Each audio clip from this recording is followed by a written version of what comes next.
नमस्कार. प्राध्यापक बीजी मांगले, जागर टाइम्स मध्ये आपल्या सर्वांचं स्वागत आहे. आजचा विषय छगन भुजबळ साहेबांचा.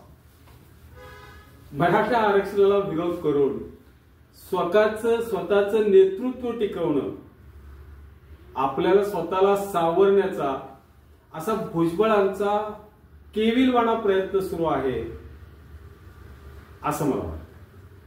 हा आपला विषय आहे.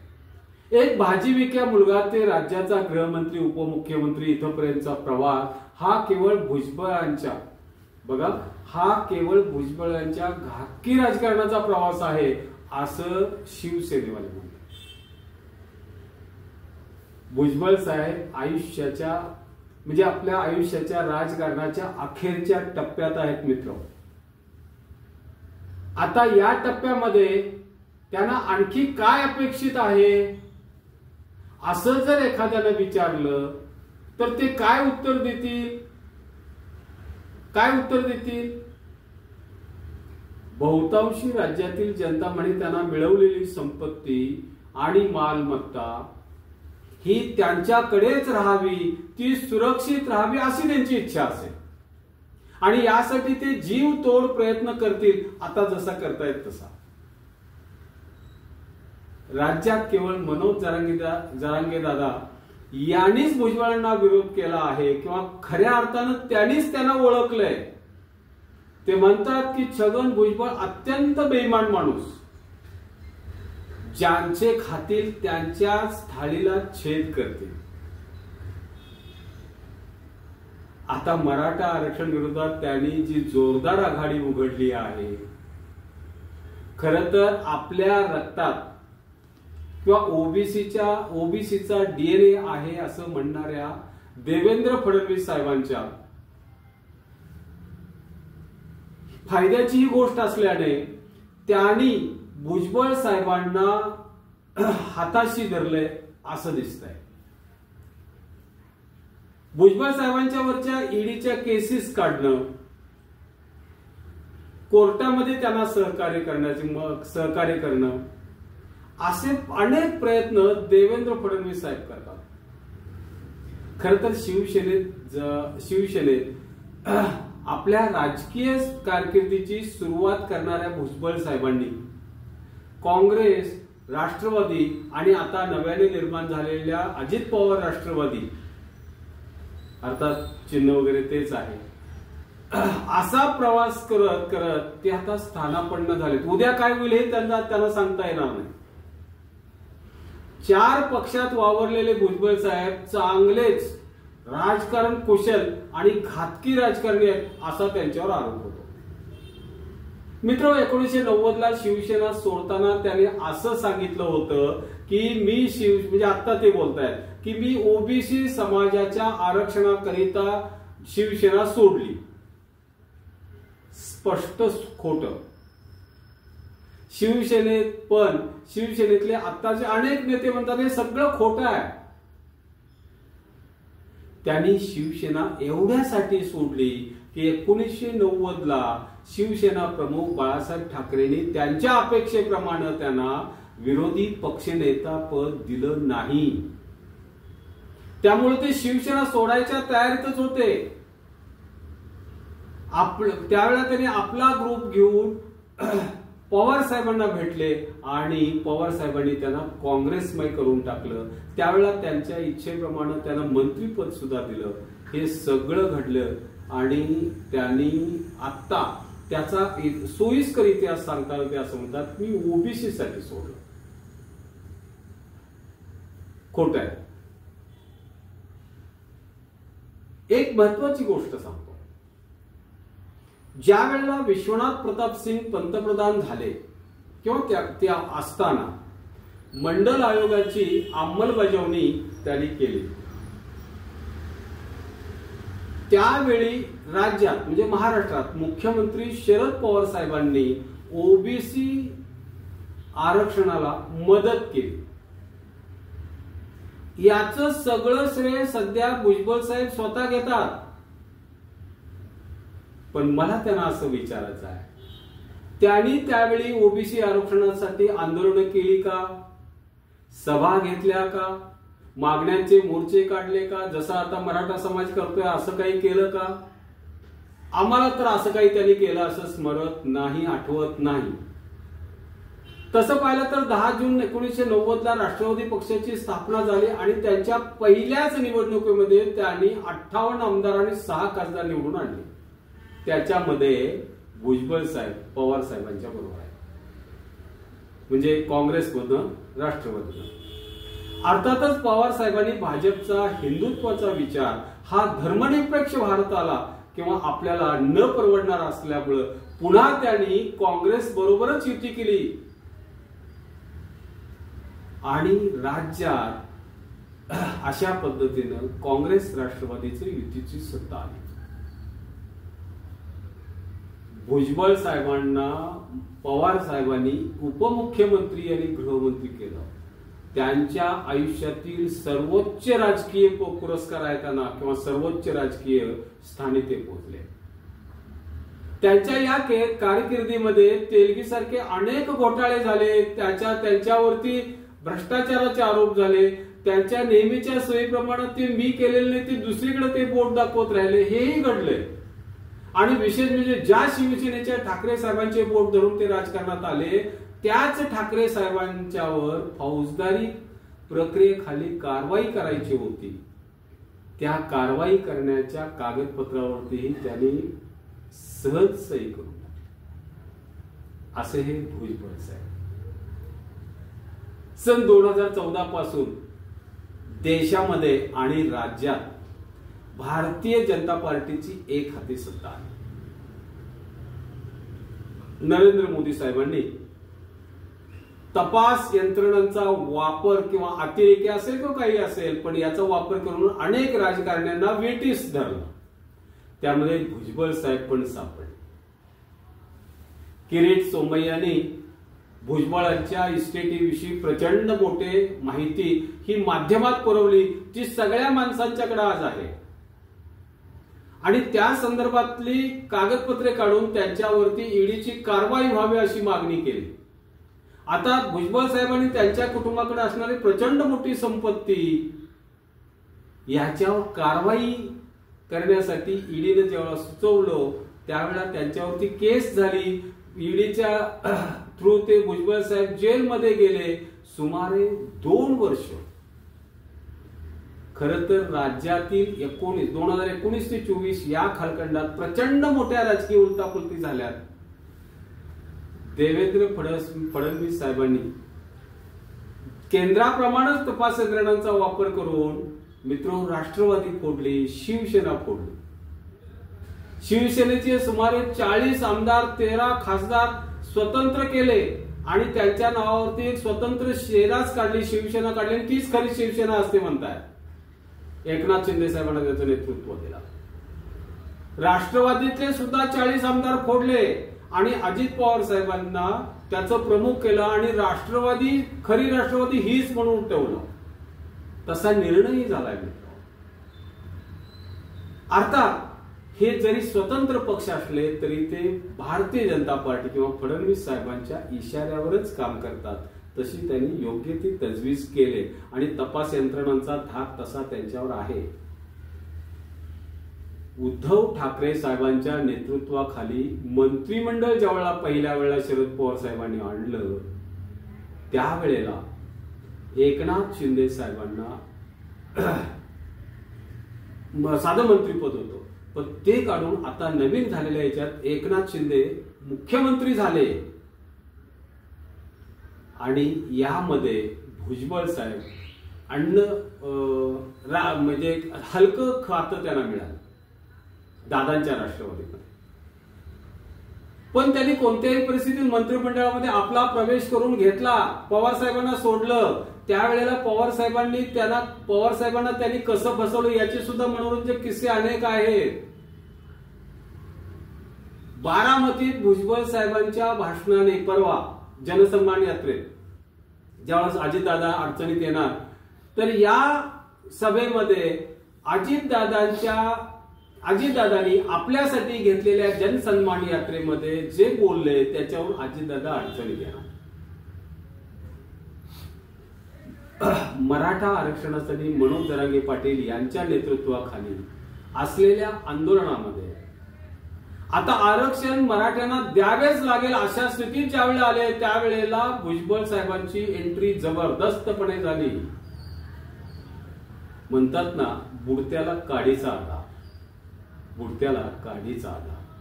मराठा आरक्षणास खो देण्याचं खरं काम कोण करू शकेल याच्या शोधात देवेंद्र फडणवीस साहेब किंवा भारतीय जनता पार्टी होतीच. आणि त्यांना भुजबळ साहेब भेटले. भुजबळ साहेबांनाही गरज होती आपल्या आयुष्याच्या शेवटच्या टप्प्यामध्ये कोणाची तरी मदत आपल्याला हवी होती आणि ती सत्ताधाऱ्यांची होती. त्यांनी लगेच स्वतःला ओबीसीचे नेते म्हणून जाहीर केलं आणि जोरदार विरोध केला. खरं तर आतापर्यंतच्या प्रदीर्घ राजकीय वाटचालीमध्ये त्यांनी कधीही केवळ आपण ओबीसीचे नेते आहोत असं स्वतःला जाहीर केलेलं नव्हतं. पण 2 वर्षाची जेलवारी, ईडीच्या अंगावरील केसेस, कोर्टा थ्रू जेलमध्ये जावं लागलेलं आणि जमवलेली प्रचंड मोठी संपत्ती, या सगळ्यांच्या कचाट्यात सापडलेले भुजबळ साहेब म्हणजे संपत्ती सोडायची नव्हती. या सगळ्यामध्ये त्यांना एक संधी दिसून आली. त्यांनी आता स्वतःला केवळ ओबीसीचे नेतृत्व म्हणून जाहीर केलं की जे फडणवीस साहेबांना हवं होतं. आणि मुख्य म्हणजे मराठा आरक्षणास जोरदार विरोध सुरू केला. फडणवीस साहेब सुखावले, भारतीय जनता पार्टी खुश झाली आणि त्यांनी भुजबळ साहेबांना बऱ्यापैकी मदत केली. कोर्टाच्या काही केसेस मध्ये बुजवली, त्यांच्यावरच्या केसेस बऱ्याचशा मागे घ्यायचा प्रयत्न केला. हे सगळं घडलं आणि भुजबळ साहेब सुखावले. म्हणून म्हटलं बुडत्याला काडीचा आधार. हे तसं घडलं. मुख्य म्हणजे इतक्या प्रदीर्घ काळात आपण जमवलेली जी अफाट संपत्ती होती ती सुरक्षित राहावी याची त्यांना खात्री हवी होती अशी त्यांचे जवळचे सांगतात. आणि ते त्यांना मिळालं. आणि ते कशामुळे मिळालं? मराठा आरक्षणाला केलेल्या जोरदार विरोधामुळं हे त्यांना सगळं मिळालं. आयुष्यात कधी नव्हे त्या मराठा आरक्षणाच्या विरोधात ते रॅलीज घेऊ लागले, संघटना बांधण्याचा प्रयत्न करू लागले. त्यामुळे हातात आलेले मराठा आरक्षण मराठ्यांना मिळालं नाही. आणि त्यांनी केलेल्या या उपकाराची परतफेड म्हणून फडणवीस साहेबांनी त्यांच्यावरती असलेले ईडीचे केसेस काढून टाकल्या. त्यांना कोर्टाच्या कामात मदत केली. आता पुन्हा राजकीय वेगवेगळ्या पदांची त्यांना स्वप्न पडू लागले. आता थोडंसं स्थिरस्थावर झाले. आता ते राष्ट्रवादी अजित पवार गटात आहेत. नाशिकमधून लोकसभा लढवायची त्यांची इच्छा व्यक्त झाली. तशा पद्धतीनं अमित शहा आणि नरेंद्र मोदी साहेबांना ते भेटले, त्यांनी होकार दिला. पण ते जमलं नाही पुढं. त्यावेळेला त्यांनी राष्ट्रवादीकडून राज्यसभेवर आपली निवड कशी होईल यासाठी त्यांनी प्रयत्न केले. पण मित्र, मराठा आरक्षणात त्यांनी केलेल्या विरोधामुळं त्यांना आताच ओपन मधनं किंवा जनरल कॅटेगरीतनं कोणती निवडणूक लढवणं सोपं राहिलं नव्हतं. त्यांना वाटत होतं की राज्यसभेवर आपल्याला राष्ट्रवादीकडून जाईल आणि भारतीय जनता पार्टी मदत करेल. पण तसं घडलं नाही. आणि विशेष म्हणजे लोकसभेला कोणत्याही मतदारसंघामध्ये त्यांना प्रचाराला कोणीच बोलवलं नाही. घरात बसून राहावं लागलं. त्यांचं भविष्य काय त्यांचा त्यांनी ओळखला. मराठा आरक्षणाला केलेल्या विरोधाचा फटका त्यांच्यावरती शिक्का बसला की प्रचंड मोठ्या संख्येने असलेल्या मराठा समाजाला त्यांनी विरोध केलाय आणि त्यामुळे जनरल कॅटेगरीतून इलेक्शन लढवणे त्यांच्यासाठी अवघड झालं. लोकसभेमध्ये बारामतीमधून अजित पवारांच्या सौभाग्यवतीनं मानहानीकारक पराभव पत्करावा लागला. तर दादांचा बारामती मतदारसंघ विधानसभा मतदारसंघामध्ये सुद्धा लीड सुप्रिया सुळेंना आहे. म्हणून बारामतीमध्ये विधानसभेच्या तयारीसाठी अजितदादांनी सभा आयोजित केली. त्याला नाव दिलं जनसन्मान यात्रा. यावेळी भाषण करताना मराठा आरक्षणाचे श्रेय घेण्यासाठी शिवसेना, भाजप आणि अडचणीत आल्यानंतर मात्र पवार साहेबांचा ते धावा करतात हे दिसून आलं. खरं तर फडणवीस साहेब आणि एकनाथ शिंदे साहेब स्वतःच्याच सापळ्यात अडकलेत, कारण ते पवार साहेबांचा आता धावा करत होते.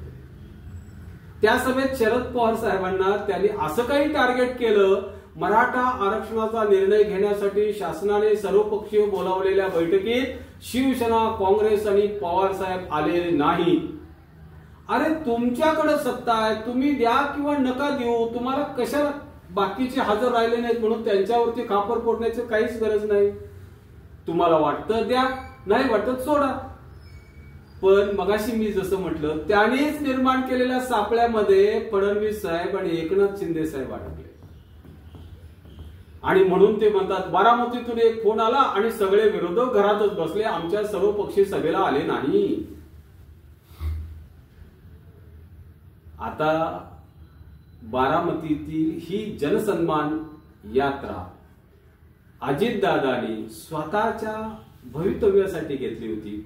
भुजबळ साहेबांनी ती आपल्यावरती सगळी ओढावून घेऊन त्याचं सगळं श्रेय स्वतःच घेऊन टाकलं. पण त्या सभेमध्ये मराठा समाजाच्या लोकांनी एक मराठा लाख मराठा जोरदार घोषणा दिल्या. आणि यावरून आता असं दिसतंय की अजितदादांनी बारामतीमध्ये आपल्या भविष्यकाळासाठी घेतलेल्या या सभेमध्ये भुजबळ साहेबांची एंट्री त्यांना अडचणीची ठरणार. कारण भुजबळ साहेबांचे करते करविते अजितदादा आहेत आणि अजितदादा आमच्या आरक्षणाच्या विरोधात आहेत, अशा प्रकारचा मेसेज या भुजबळ साहेबांच्या सभेने गेला. आता आपण अडचणीत येणार हे ओळखून लागलीच 15 तारखेला, म्हणजे 14 तारखेला बारामतीची सभा झाली, 15 तारखेला लागलीच ते शरद पवार साहेबांच्या घरी पोहोचले न अपॉइंटमेंट घेता. आणि आता आपण काल केलेली चूक आहे ती चूक दुरुस्त करायसाठी आणि जणू काही ओबीसी समाजाचा सगळा करता करवता आजपर्यंतच्या आरक्षणाचा मीच आहे अशा पद्धतीनं बोलण्याचा प्रयत्न केला आणि आपली सगळी जबाबदारी शरद पवार साहेबांच्यावरती पोहोचवायचा प्रयत्न केला. आणि तशी समाजाची धारणा व्हावी की पवार साहेबांना भेटून मी किती स्वच्छ आहे आणि ओबीसी साठी मी किती काय काय केलंय हे पत्रकार परिषद घेऊन भुजबळ साहेब सांगायचा प्रयत्न करत होते. हास्यास्पद होता, पण व्हायचं ते नुकसान झालंच. बारामती मतदारसंघातील मराठा मतदारांनी काय निर्णय घेतला असेल तुम्ही विचार करा. आता हा मराठा समाज दादांना पाण्यात बघायला सुरुवात करतोय. ही गोष्ट भुजबळ साहेबांच्या लक्षात आली नसेल का? पण ते स्वतःच घोडं दामटायचा प्रयत्न करतात. त्यांचा हेतू साध्य झाला की कोण गुरु कोण नेता हे ते कधी विचार करत बसत नाही, किंवा आपलं चुकलंय हे त्यांना जाहीररित्या मान्य करायची सवयच नाही. आणि दुसरी म्हणजे एखाद्या नेत्यावर आरोप करण्यासाठी त्यांना पुरावा पाहिजे, घटना कुणीतरी घडलेली सांगेल असलं काही लागत नाही, ते बेधडक पुरावा आरोप करून टाकतात. आता पवार साहेबांच्यावर आरोप करताना बारामतीतून कुणाचा तरी स्ट्रॉंग माणसाचा फोन आला आणि त्यामुळं सगळे विरोधक आले नाहीत असं बेधडक ते बोलून गेले. आणि पवार साहेबांच्यावर गंभीर आरोप केला की तुमच्यामुळं हे आरक्षण रखडतंय, अशा पद्धतीचा अर्थ त्यातून ध्वनित होत होता. एकीकडे तुम्हाला आदर देतो म्हणून दाखवायचा आणि दुसरीकडे त्यांनाचा अनादर करायची त्यांची पद्धत. अशाच पद्धतीने मनोज जरांगे पाटलांच्या वरती त्यांनी यापूर्वी असेच बेछूट आरोप केले होते. आंतरवेळी सराटीमध्ये पहिल्या झालेल्या प्रचंड सभेत 7 कोटी रुपये खर्च आला, इतका मोठा पैसा जरांगे पाटलांनी कुठून आणला याचा त्यांनी हिशेब द्यावा, अशा पद्धतीचा त्यांनी आरोप केला होता. अहो हेच नव्हे, जरांगे पाटील प्रचंड दारुडे आहेत, त्यांच्या किडन्या बाद झाल्या असाही शोध त्यांनी लावला होता. त्यासाठी त्यांना पुरावे काही लागत नाहीत. बेधडक अशा नाटकीय ढंगातून ते भाषण करतात. एकेकाळी भुजबळ साहेब कट्टर शिवसेनेत होते, नंतर ते धर्मनिरपेक्ष काँग्रेसमध्ये आले. पवार साहेबांचा हात धरून ते धर्मनिरपेक्ष राष्ट्रवादी पक्षात आले. आता ते शरद पवार साहेबांच्यावरती आरोप करू लागले. त्यांनी सोडलं कधीच. त्याचे रंजक किस्से आहेत. आपलं राजकारण टिकवण्यासाठी आणि आयुष्यभरात आपण कमावलेली सत्ता संपत्ती मालमत्ता टिकवण्यासाठी ते कोणत्याही स्तराला जातील अशी यातून स्थिती दिसून येते. खरं तर आरक्षणाच्या राजकारणातील जाती आणि पक्ष नेत्यांना मी सांगू इच्छितो की RSS आरक्षणाच्या विरोधी कायम आहे. त्यांना आरक्षण वगैरे कोणत्याही समाजाला दिलेलं आवडत नाही. पर्यायाने भाजप देखील विरोधातच आहे हे लक्षात ठेवा. 1994 साली ज्या वेळेला यदा कदाचित जर पवार साहेबांच्या बीजेपी सत्तेवर असती तर त्यांनी ओबीसीला आरक्षण दिलं असतं का? विचार करा. कदाचित दिलं नसतं असं मला आजही वाटतंय. हा सगळा प्रवास बघितल्यानंतर भुजबळ साहेब यांची ही आयुष्याच्या शेवटच्या अखेरच्या टप्प्यातली जी धडपड आहे, ही धडपड केवळ आपण मिळवलेली सत्ता संपत्ती ही सुरक्षित राहावी आणि आपल्या ती वारसांच्याकडे वर्ग व्हावी एवढ्या धडपड असावा असं वाटायला. आणि खरोखरीच या माणसानं ओबीसी समाजासाठी काहीतरी केलंय का असाही प्रश्न पडायला लागतो. मित्रो, विचार करा आणि माझ्या या पोस्टवरती कमेंट करून सांगा. धन्यवाद. माझी ही पोस्ट आपण लाईक, शेअर आणि सबस्क्राईब करा.